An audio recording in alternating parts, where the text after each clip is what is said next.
President, we're very glad that you could be with us this afternoon. Thank you for coming.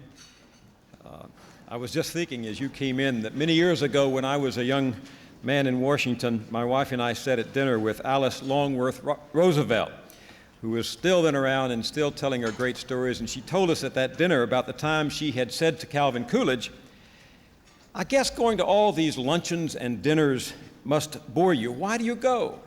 And Coolidge answered, "A man's got to eat." Well, we know you're not here for that reason. We've already eaten. But we've made sure that Pete Peterson and Andy Heiskell tasted your food, and if you want anything from their plate, it's safe. Go right ahead. I've known our next presenter for 30 years, and each time we meet, we just had lunch yesterday, it seems as if he's added new issues to his already bulging portfolio of passions. Civil rights. He was one of the first white men to walk with Martin Luther King. The life of the spirit, the quality of business management, the fate of higher education. He's a theologian, a philosopher, a college president, a great spinner of yarns, and not least a dear friend. Matthew Arnold thought that to be cultured was to know the best that has been said and thought in the world. Or as Bernard Shaw said to a woman who asked him why he wasn't fighting on the front, "My dear, I'm the civilization they're fighting to save." Well, that would well apply to the president. That would well apply to the president of the Claremont University Center and Graduate School, my friend, John McGuire.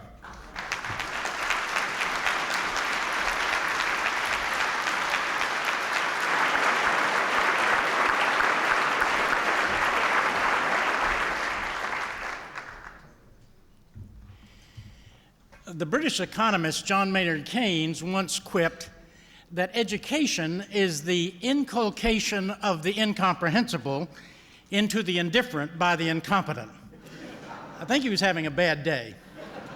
Because in truth, education is the imparting of insight into the industrious by the innovative. And there's no better proof than our next awardee. This company has been an aggressive pioneer in demonstrating to American business why education and training are so vital to individual employees and to the company itself. Let's watch now the story of Motorola's impressive commitment to education and training.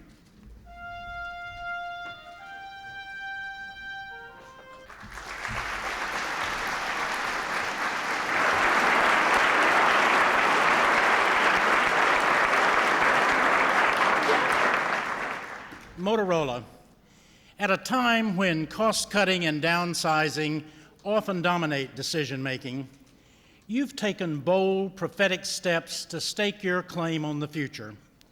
You've shown how knowledge and creativity not only make employees more employable over the long term, they directly strengthen the company. For your exemplary commitment to employee training, even in difficult times, for the significant risks and investments that you've made in the pursuit of a long-term goal, and for your impact in showing other companies that the future belongs to the well-educated and the well-trained, the Business Enterprise Trust salutes you and proudly presents you with the Business Enterprise Award. Accepting the award on behalf of Motorola is Glenn Gienko, Executive Vice President of Corporate Human Resources.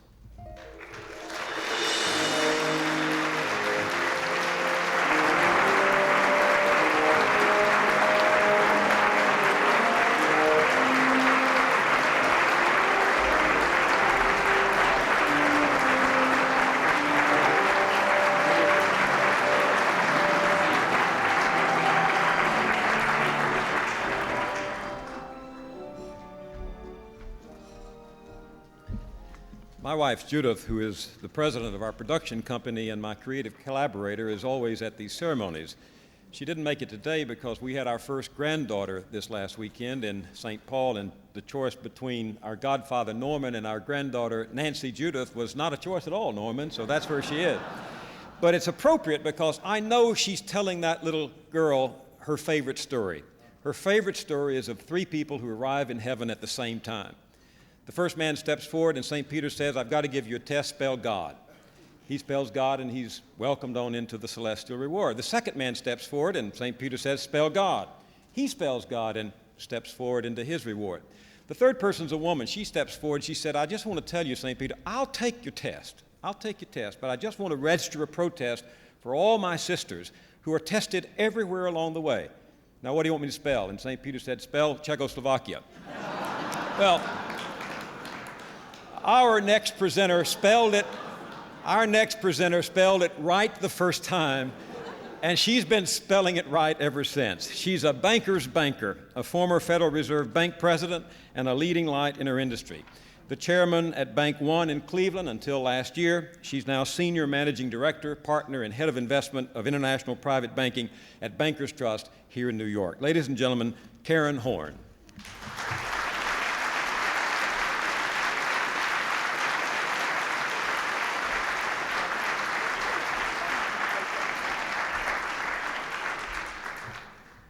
Thanks, Bill. This must be heaven. To be surrounded by people that share these values that are so important. And as a banker, I'm particularly well aware of the special challenges faced by business startups. They need a compelling product. They need dedicated employees. They need relentless determination. Our next awardee has all of these and more. This feisty entrepreneur didn't just launch a business. She overcame some deep skepticism in her industry that an ethnic market could be viable. Her perseverance paid off. She helped create a new niche market and brought ethnic diversity to the shelves of the toy stores of America. Join me in watching the story of Wila Eason.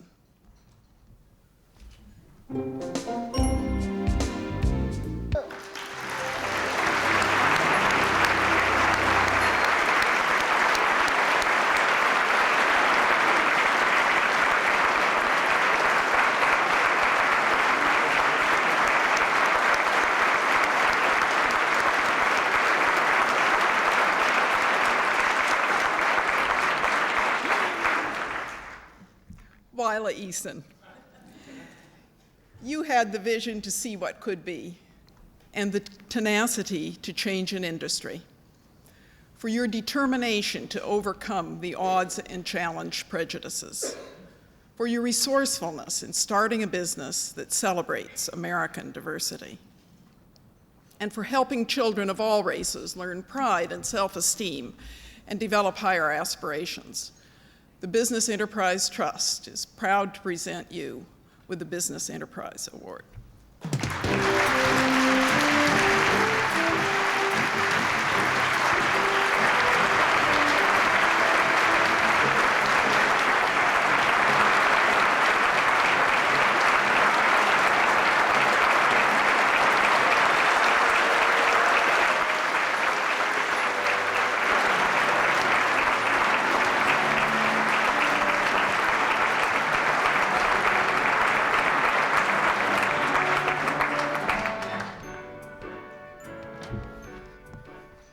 Judith once told me that if you want a soulmate, you have to expose a rib. The man I'm about to introduce is my soulmate. We've known each other a long time now. We've laughed and cried and prayed so often together and shared so many epiphanies together and walked through so many shadows together with our ribs exposed that we couldn't be closer if we'd grown up in the same womb. You know him as the famous writer and producer, chairman and CEO of Act III Communications, and founder of the Business Enterprise Trust. Well, he's all of these to me, too, but he's also a fellow pilgrim, a straggler, if you will, in Bunyan's Pilgrim's Progress. He's also a great showman. I remember the first time I heard him several years ago in Vermont talk about the Business Enterprise Trust. I was reminded of my favorite cartoon in the New Yorker. It shows a new king who's called his courtiers around him on the first day of his ascendancy to office, and he says, "Now I want only three things in my reign. I want wisdom, humility, and media exposure." Well, Norman, you've got it. So I'll introduce him the way He told me this story when I interviewed him for a series on creativity back in 1980. I'd introduce him the way his old man did when the kid was 3 and time came for his first haircut. It was one of those long, narrow barber shops, 8 chairs in a line, one behind the other, a customer in every chair. And his father threw open the door to the barber shop and said, "Here's Norman." Ladies and gentlemen, here's Norman.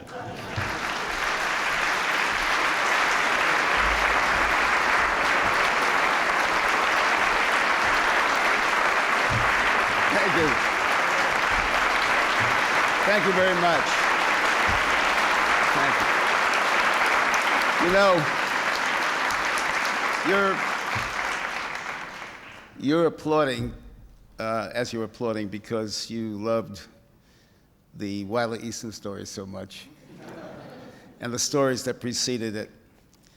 And it engenders in a room a feeling of such warmth for humanity. I'm thrilled to accept a little piece of it after that wonderful introduction, my soulmate. I want to thank you, Bill, for your significant contributions to our work over the last 6 years, for hosting here today, for narrating all of the videos, and for allowing us to know you so well over such a long career. Your straight-line approach to issues and your searing intelligence, your compassion, your integrity, your dependability, you are always so impeccably you, and I thank you.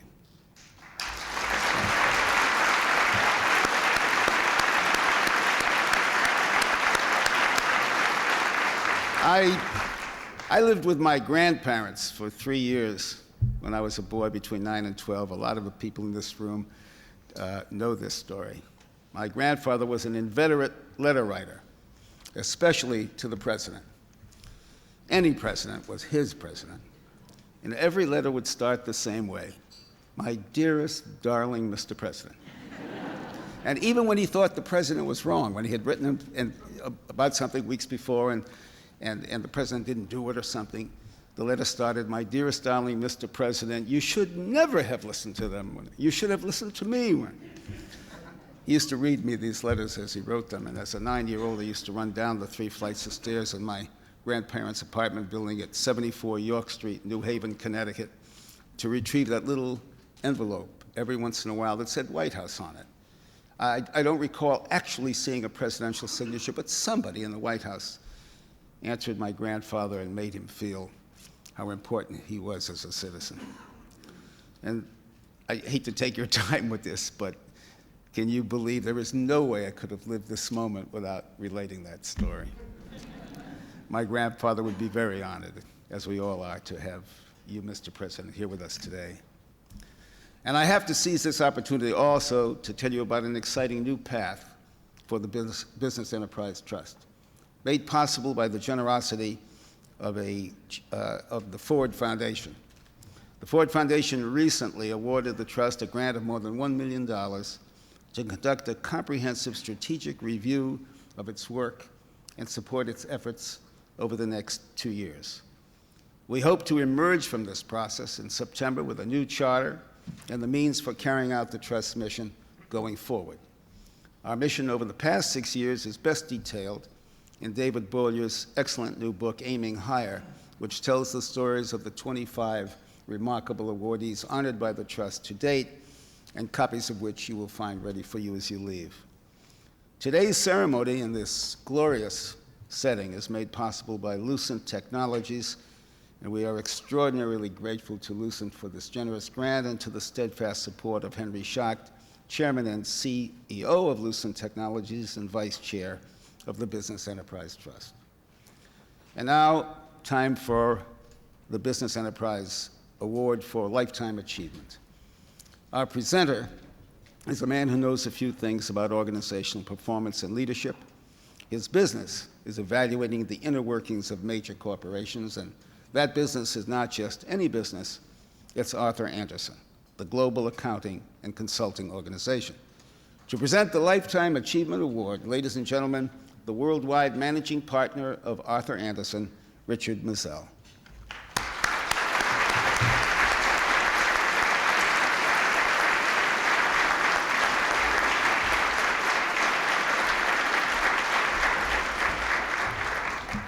Mr. President, ladies and gentlemen, quality is something that we all recognize, but how quality can come to be is frequently a deeper mystery. Our next awardee knows that quality emanates from deep within us, and that the job of management is to summon forth that innate yearning to excel by honoring what is within us. Call it faith, call it deep respect for people, or call it, as he does, abandoning oneself to the strengths of others. This year's Lifetime Achievement Awardee has become a towering leader and a remarkable executive by listening to that deep, still voice within himself. It's a lesson that more of us in business could learn. This man could teach us. Please join me in watching the story of Max Dupree, a homegrown American original.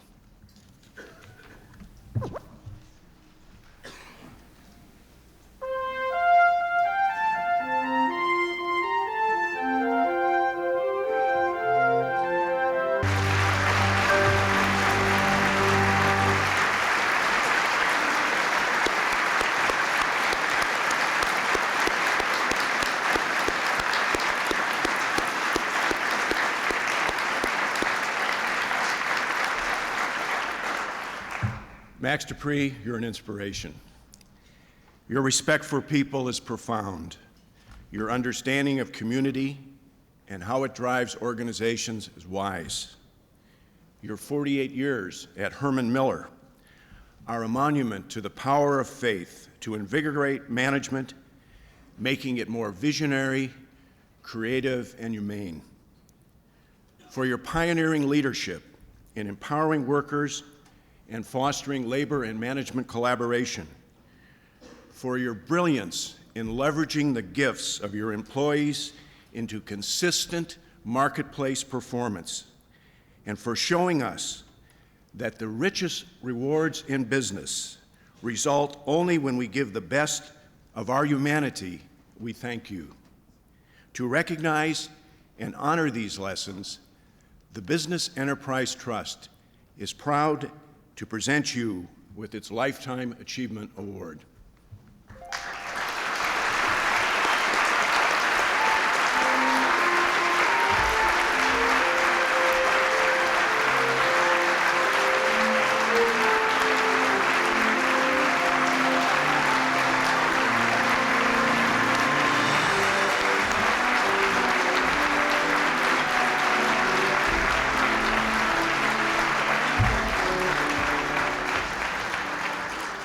It is now my pleasure to introduce the man who has led the Business Enterprise Trust since its inception in 1989. He is currently the chairman of the Partnership of Drug-Free America and the former chairman of Johnson & Johnson, a man I've come to know as principled as he is wise. Ladies and gentlemen, James Burke.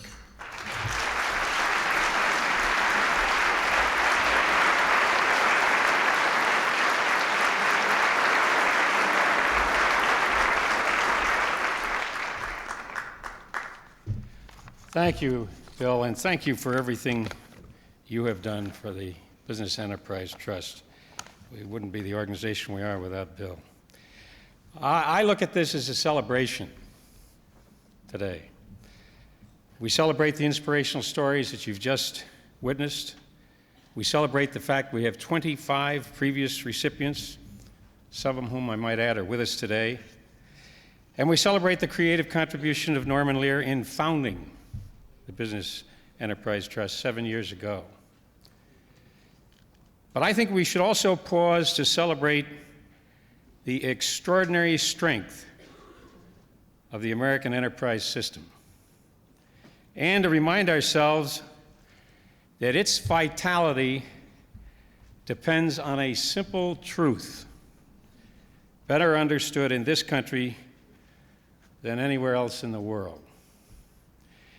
And that truth is that business is a social institution, responsible to all of those in society that are dependent upon it: customers, employees, the various communities, including the community of mankind, and shareholders. On May 16th, President Clinton met with 100 business leaders at the White House and chaired a discussion on this very premise. I was proud to learn that several of our honorees in previous years participated in the conference.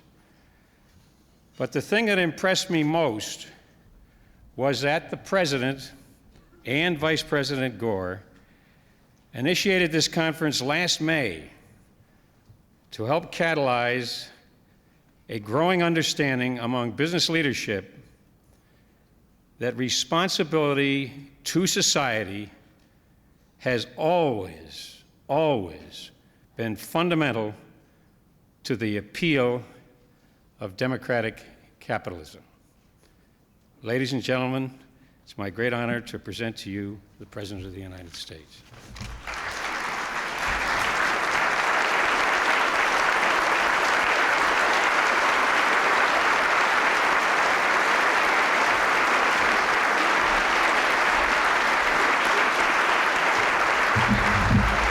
Thank you very much. Thank you. Thank you. Thank you very much. Thank you. Thank you very much, Jim and Norman, and to all of you who are involved in the Business Enterprise Trust, our hosts from the New York Public Library. Thank you for this magnificent room. And especially to our awardees. I'm glad Bill Moyers told that story about Calvin Coolidge and Alice Roosevelt Longworth, because I was looking at these. I had a great time today. I sort of hated that I have to speak. I was having such a good time looking at the films and looking at the people.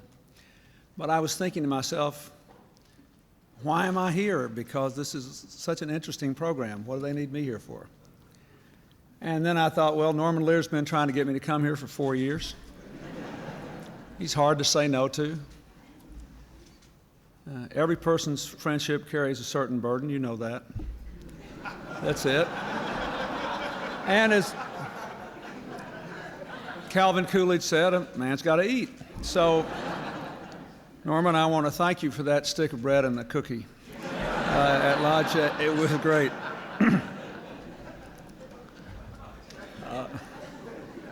Ladies and gentlemen, Norman Lear told that old story about his grandfather. In 1981, I had the distinction of entering my name for the first time in Ripley's when I became the youngest former governor in the history of the American Republic.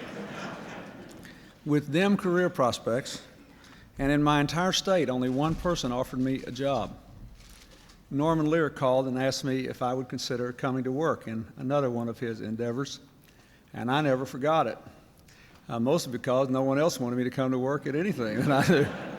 And we've been friends ever since. He doesn't have to do this. He does it because he believes in it and he loves it, and he believes that all of us have a higher purpose in our endeavors. I have known Jim Burke for a long time. In his former life, he headed a great company with 2 plants in my state that were the embodiment of a lot of what you recognize here every year. And since then, he has headed the Partnership for a Drug-Free America.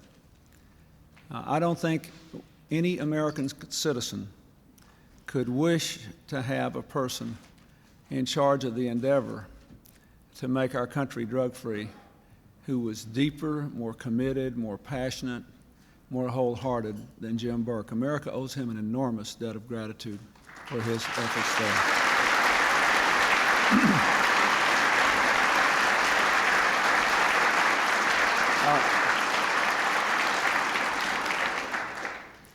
I was thinking about what all this meant today in terms of what I actually need to talk to you about as president.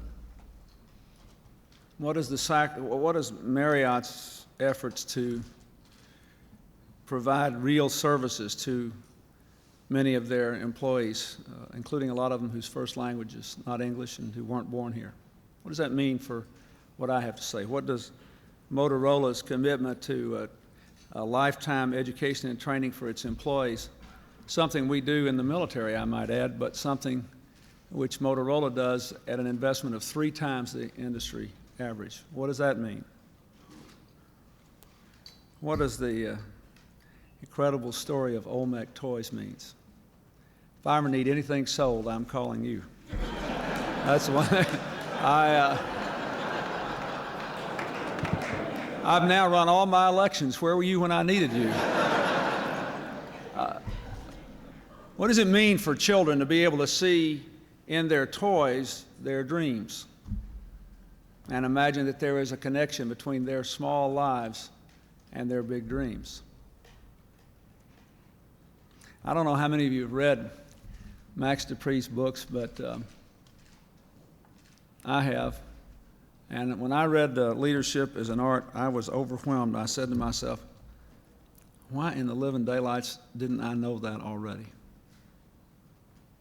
Why haven't I been doing that? Why would anybody ever try to do it any other way? What does all this mean? What I think it means is not only that it's possible to be a good business person and a good citizen, that it's possible to do things like grow the economy and preserve the environment, that you can make a profit and still be decent to your employees, that you can be efficient and still recognize the dignity and the importance of the larger society of which you're a part. That's all true. But I think what it really means is that the most fulfilled people in life are those whose lives are most whole and most in harmony with others with whom they live and come in contact and work. And that in a funny way, we're all trying in different ways to end the isolation of our endeavors and find some real integrity, some wholeness to them, to connect ourselves to each other in a way that enables us to flourish as individuals and to find personal success by making the whole stronger and better. And that brings me to what I actually need to talk to you about today, which is how we are going to do that for those among us who are the poorest Americans, who are on welfare, and who are now the object of the welfare reform law, which I signed last year, because they too deserve that. And in some ways, those who have become permanently dependent on public assistance have been isolated from the rest of us by people whose political views span the entire spectrum. I hear people who think of themselves as conservatives demeaning people on welfare sometimes by saying, well, none of them want to go to work, and, just only answer to that is just to walk away. They won't do anything unless they're faced with starvation. And then I hear people who are more liberal demeaning them in a way that can be equally deadening by saying, well, the poor things, they can't work, and so we have to just take care of them. Of course, we'll take care of them at a substandard level so that every month from now, the rest of their lives, they'll always be acutely conscious of what they cannot do and cannot be and cannot become. I believe that we never intended to create a class of permanently dependent people in our society. I believe it only happened because a welfare system we set up for people who had genuine misfortune. The typical welfare recipient 60 years ago was a West Virginia miner's widow with no education and no expectation of being in the workforce, and children and running around the house that had to be cared for, and a society that did not require high levels of education for success. Today, basically, there are 2 groups of people on welfare. Half the people this system or any other system would work just fine for because they run into a little trouble and then they need a little help. But they get themselves out of it, and they go right on about their business and don't get back on welfare again, and they do just fine. And this system, it's not very good, but it's about as good as anything else because they made it work and they go on with their lives. Then there are the rest of the people on welfare, slightly more than half, who essentially have become part of a group of people in America known in a kind of pejorative sense often as a permanent underclass. Mostly younger women and their young children with little or no education, a little or no job experience, little or no ability to move into the workforce on a sustained basis. There are another group of people, by the way, that have not been part of this public debate at all, who are at least as big a social concern to me, and those are the single men who are ineligible to get welfare payments in almost every state because they're single men, they don't have children they're supporting, and they live on food stamps and whatever else they can scrounge up, but they're hardly ever in the workforce. And we have paid for that as well. The isolation of these people from the rest of us has cost them in ways that are obvious, but we have paid as well. All the families that haven't been formed, all the jobs and all the economic activity that hasn't been there. So for 4 years we've been working on this because I believed we could do better. And in 4 years we've had biggest reduction in welfare rolls in history, 2.25 million. But it happened for several reasons. It happened about half because we had 11.5 million jobs in the last 4 years, and that had never happened before. It happened about 30% because over 40 states were already working on welfare reform, moving people from welfare to work, and we don't really know why the other 20% got off welfare. Partly because we had a 50% increase in child support collections. But now we have a law that says every state must design a system to move able-bodied people who are adults from welfare to work in 2 years. That's what the law says. And I won't bore you with all the details, but let me give you the bottom line. The bottom line is that in the next 4 years, with a smaller welfare population and people who are therefore harder to place, we have to move as many people into the workforce as we did in the last 4 years when we had 11.5 million jobs and a 50% increase in child support enforcement and 43 states already out there working on welfare reform. And you have to help. And you have to find a way to make it good business. And I believe you can. And that's what I came here to say. We cannot be the country we ought to be if 20% of our children are living in poverty. We cannot be the country we ought to be if we say there are all these folks out here that literally we're prepared to have physically separate from us. And if any of you have ever really spent any time with folks on welfare, you know that most of them are actually dying to go to work. And a painful number literally don't know the first thing about how. And we have a lot of work to do. But what I want to say to you is this is not an insurmountable problem. Let me just give you a couple of numbers. Keep in mind I said in order to meet the requirements of the law, which I have carefully reviewed now, we'll have to move about 1 million people more into the workforce. That'll reduce the welfare rolls by about 2.7 million because of the size of welfare families. Now, how in the wide world are we going to do this? Well, first thing you need to know is that there are about 826,000 businesses in America with more than 20 employees. There are 1.1 million nonprofit organizations in America. I don't have the employment breakdown on them. There are 135,000 houses of worship in America with 200 or more members, and over 200,000 with 100 or more members.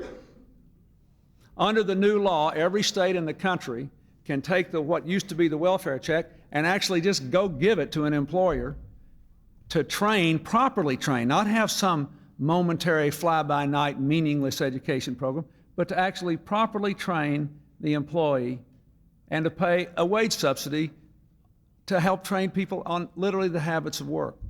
There is no excuse not to do that.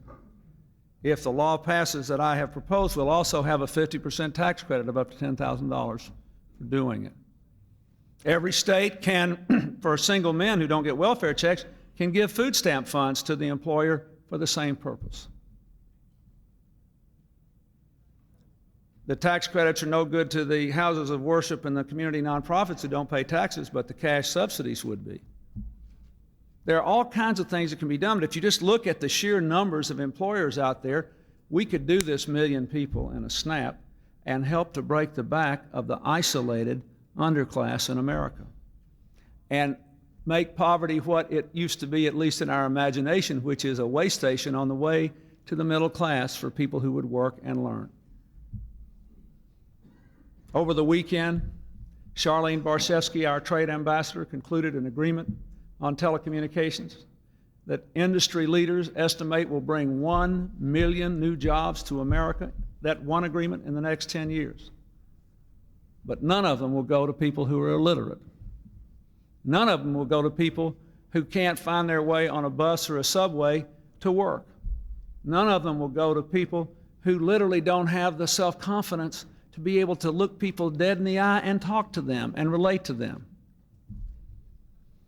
This country will never be what it ought to be if there are people who are literally beyond the message of Max Dupree or Motorola or Olmec Toys or all these other things. We have got to realize, especially because so many of them are children, that they are our responsibility too. And so I ask you today, whether you belong in the category of folks who've criticized the welfare system without really knowing anybody on welfare, or whether you belong in the category of folks who patronize people on welfare and therefore undersold what they could become, or whether, like most of us, you've probably done a little bit of both in your life, they are our people. They are a big part of our future. The law now says that those who can work have to work. And now that we as a nation have put that requirement on them, we have to make sure that those who have to work can work.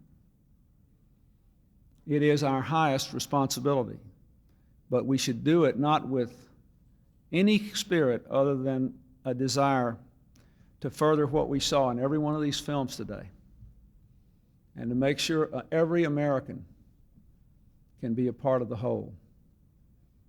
And if that happens, they will be better, but so will we. Thank you, and God bless you.